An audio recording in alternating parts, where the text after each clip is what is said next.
Right now, poised at the edge of the galaxy, Emperor Zurg has been secretly building a weapon with the destructive capacity to annihilate an entire planet. I alone have information that reveals this weapon's only weakness. And you, my friend, are responsible for delaying my rendezvous with Star Command. You are a toy! You weren't the real Buzz Lightyear, you're an action figure! You are a child's plaything! You are a sad, strange little man, and you have my pity. Farewell. Oh yeah? Well, good riddance, you loony! Hey, howdy, hey, people of the internet, especially if you're a toy or someone that plays with toys. Wolfman Forza and Dash here. So, an interesting fact for you before we talk about today's character. I actually took my YouTube greeting from Woody, because one of the many phrases he does say is, hey, howdy, hey. I believe the first time he says this is in Toy Story 2, but I could be wrong about that. But, yeah. So, Woody. He is the main protagonist of the Toy Story franchise, appearing in pretty much everything to do with Toy Story, even if it's just a little cameo or just a sort of side character. But on the whole, he's generally appears in everything to do with Toy Story. So I'm going to go through pretty much his story and what I think of him as a character, and yeah. So let's start with his origins first. So it's heavily implied in the films that Woody is the very first toy that Andy ever had. He is one of the few. He is one of the very first toys that Andy's ever had, and comes across as a leader of sorts because he's the first toy that Andy's had. Often trying to keep the other toys in check, making sure their batteries are good, making sure they've got all their pieces and all this other stuff. And he does a really good job of it, even though it can come across as a bit of a control freak. So, cut to the first Toy Story. And before I go on, I should say that I am not wearing much because I've only just woken up, but raring to go with this vlog. So yeah. Anyway, so Toy Story 1. Eddie is still the leader, keeping all the toys and all that in check, but some of the toys are sort of kind of not really appreciating the effort that he tries to do because it comes across as a bit of a control freak sort of thing or whatever. But yeah, so Andy's birthday's coming up, so Woody sends out the Green Army men to sort of do some renaissance, checking what toys or if any that Andy's receiving, and it ultimately is revealed that he does get a new toy that is a Buzz Lightyear action figure. Now, most people will know that the reason why Andy's got this Buzz Lightyear action figure is because he saw a film featuring Buzz as one of the main characters and decided he wanted the action figure. Now, I'm not going to say that that particular film or the version of the film that we got that was implied to be the film that Andy saw. I'm not going to say it's a brilliant film, but I will say it is kind of a film that I wasn't really sure what to expect from it and whether or not that's the film that it gets you wanting to buy a Buzz Lightyear toy. Well, that's for you to decide. But anyway, we're not talking about Buzz, we're talking about Woody. So Buzz is around. He believes he's the real deal. Woody is convinced otherwise and tries to get rid of him when it's revealed that he's become the new favorite of Andy. In doing so, Woody originally plans to sort of knock Buzz behind a bookcase or chest of drawers, never to be seen again. But then the lamp actually knocks him out of the window, and the other toys rebel against Woody, believing that he has killed Buzz because the toys aren't actually convinced that because the toys are convinced that murder can exist for a toy and not just humans. But Woody wants to say otherwise. So Woody then sets out to. Then Woody is then taken by Andy to Pizza Planet because there's no other toy that he wants to take with him. They stop at a petrol station, and then it's there when Buzz and Woody have a bit of a fight and so forth, and then they lose Andy. Eventually they do catch up with him at Pizza Planet, and then they're taken by Sid Phillips, the kid that lives across the street, who's known to do stuff to toys. Very questionable stuff, but mostly it's just sort of melding different parts together. And even though we don't really know his plans to begin with, Buzz and Woody desperately work to try and escape. But then Buzz has a sort of identity crisis, realizing that he is in fact a toy, but is convinced that he isn't a toy, and manages to fly, but breaks his arm in the process. So he has a mental breakdown. Woody desperately tries to get him back to his old self, but it's to no avail. Even when he tries to convince the toys that he and Buzz are all okay, they're not convinced. Even to the point where Woody reveals that he's got Buzz's arm. They think he's murdered him in cold blood. So with them both kind of being down, especially because Sid is going to be destroying them both the very next day, Woody decides that instead of sort of trying to be jealous of Buzz and everything, that he instead convinces Buzz that life is worth living. Oh, come on, Buzz, I can't do this without you. I need your help. I can't help. I can't help anyone. But sure you can, Buzz. I'm not a space ranger. I'm just a toy, a stupid, little, insignificant toy. Whoa, hey, wait a minute. Being a toy is a lot better than being a space ranger. Yeah, right. No, it is. Look, over in that house is a kid who thinks you are the greatest, and it's not because you're a space ranger, pal. It's because you're a toy. You are his toy. But why would Andy want me? Why would Andy want you? Look at you! You're a Buzz Lightyear! Any other toy would give up his moving parts just to be you. You've got wings. You glow in the dark. You talk. Your helmet does that whoosh thing. You are a cool toy.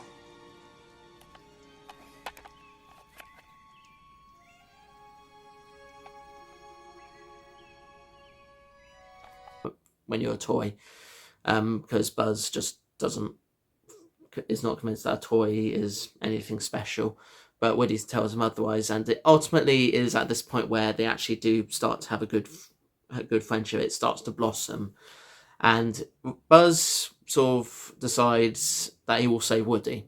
He decides that the two will work together to escape Sid and catch up with the others on the way to Andy's new home.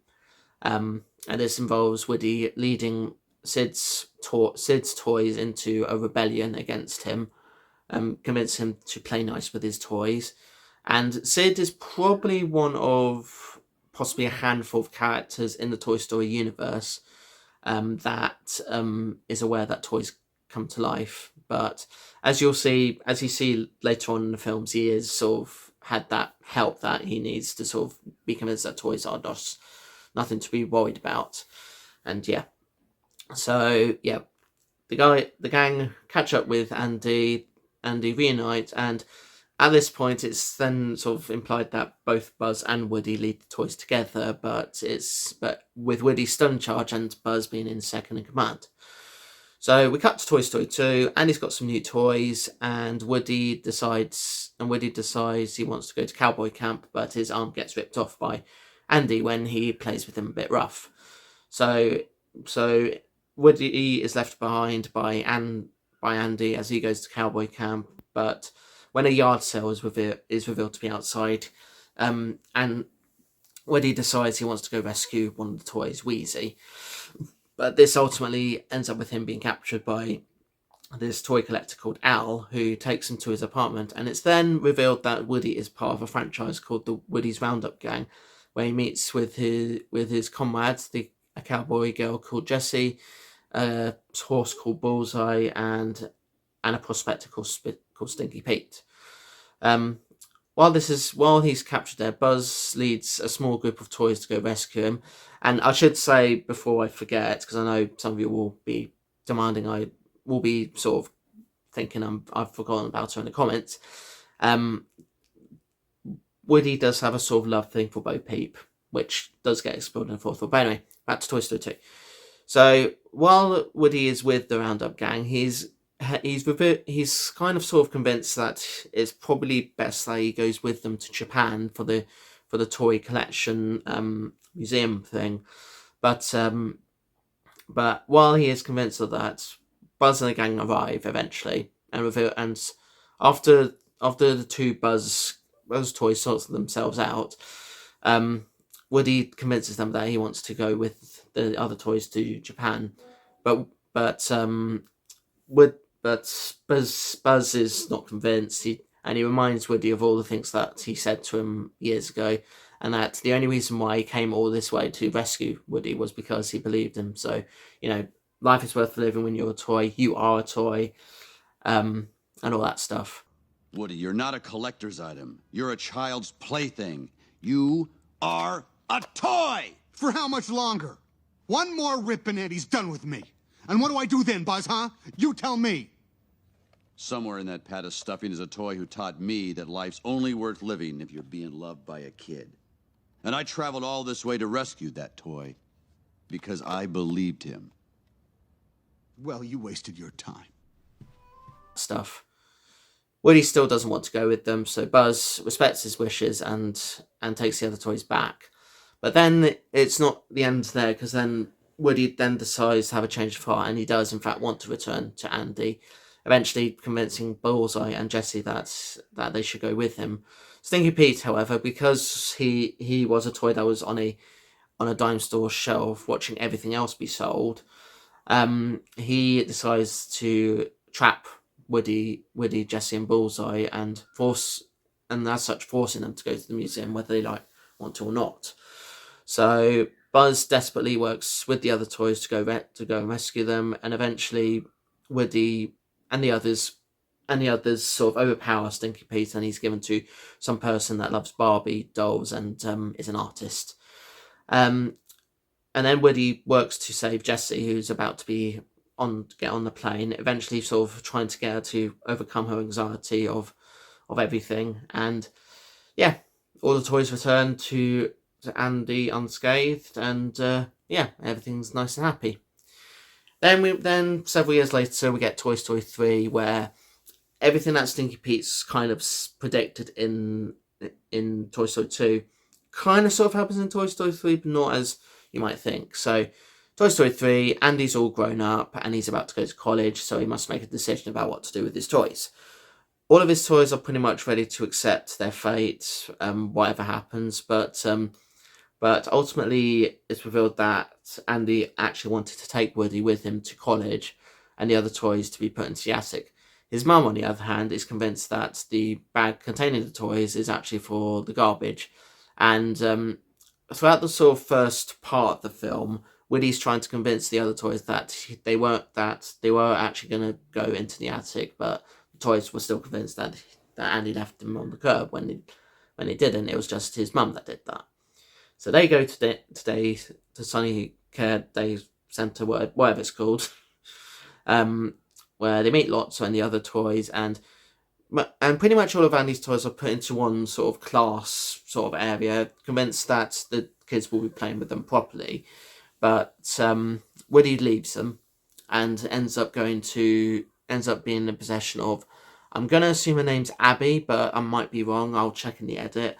And he spends time with her toys, and he kind of gets some information about the Sunnyside Day Centre. Yeah, got it right there. And he is convinced that the toys are in danger and he needs to go rescue them. And he does just that. He goes back to Sunnyside to see how the toys are being treated and works with the toys to not just rescue them and get them out of there, but also to restore Buzz to his old state, because because thanks to Lotso, he's become he thinks he's a space ranger again and is convinced that the toys are his enemies. Eventually, when they do find Buzz, they do sort of turn him get him into a mode that is good, but not quite evil, but not quite the mode that they want him to be in. And then they all desperately try to escape Sunnyside, even having a confrontation with Lotso doesn't stop them.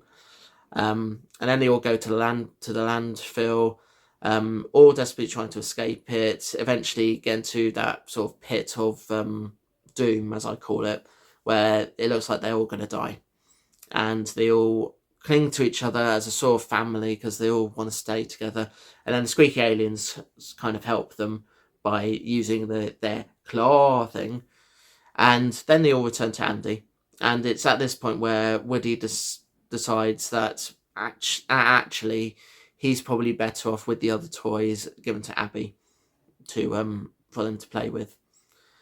So Andy has one last playtime with them before he goes to college, and yeah, that's the end of Toy Story 3. Now, at this point, for most of you and me and myself, Toy Story 3 is the ending for the Toy Story franchise. It ended there, ended perfectly, doesn't need to continue. But Toy Story 4 does kind of continue the story, but it's more sort of a Bo Peep and Woody sort of story, because Woody misses Bo Peep a lot, and Abby's pretty much not really that interested in playing with Woody anymore. So throughout the film, Woody reunites with Bo Peep and works with her to do stuff. Eventually sort of deciding that actually, instead of being with the other toys, he'd want to go to spend time with her, going to rescue other lost toys like her. And that's what he does. Because Bo Peep, of all characters in Toy Story 3, was referenced to have gone, but it's not really clear what actually happened to her. Because one of the reasons why you don't see many of the toys in Toy Story 2 is because of actors being unavailable or passing away, and as it turns out, the actress that played Bo Peep in the films was unavailable, so that's why they made her a major character in Toy Story 4. Now, whatever happens in Toy Story 5, I don't know. It's probably going to be a more of the same. The toys go on an adventure or something, but I don't know what's going to happen in that film. And I don't know what Woody's going to do in it. But what I'm hoping to see in that film is sort of an indication as to how these toys can come alive, because it's the only question that people need to know the answer to. And I guess one more thing I will mention is what happens in Kingdom Hearts 3. So Kingdom Hearts 3 is the only game so far in the Kingdom Hearts franchise to feature Pixar properties, specifically Toy Story, Monsters Inc. and Ratatouille. And Sora and the gang go to this Toy Story world, and the events of this Toy Story world is set sort of between Toy Story 2 and Toy Story 3, in which the toys are separated into different realities. So most of Andy and most of his toys are in one reality, but Woody, Buzz, Rex, Ham, Squeaky Alien toys, and the Army Men are all stuck in another area. And even though they don't trust Sora and the gang to begin with, Woody is the only one that's probably more convinced than Buzz that they should help. And when they go into a toy store to see what's going on there, Woody's actually the one that convinces the member of Organisation 13 that darkness will not consume Buzz and that he will be freed. And eventually Buzz does get free from the darkness, and then they work together to stop the boss, and yada yada yada. So that's pretty much Woody's story in a nutshell. Well, it's not really a nutshell. It's quite more complex than that. I think as a character, he's a good leader character. He does have good phrases, and he's great, and he's a great toy that definitely won't not give up on your owner. Voiced by the legendary Tom Hanks, who does wonderful work anyway. He's got so many awards that it's kind of hard to keep up with him. And yeah, he's just a good toy, good cowboy toy, lots of great phrases, and yeah. So that's pretty much what I think about Woody. Do leave what you think in the comments below about him, because I love to hear what you think about Woody. And also your own ideas for what other characters you want me to do character study videos of. So yeah. So, thank you so much for watching. If you enjoyed the video, then please consider hitting the like, share, comment and subscribe buttons. See you in the next one. Peace to you all. And yeah, just take care of your toys. Don't let them gather dust or anything. Do play with them, or do what I do, have them on display and occasionally play with them. Yeah, they won't give up on you as long as you don't give up on them. Or maybe give them to your children if you have no more use for them, because it's better to just play with toys than all that. And yeah. Alright, toodles.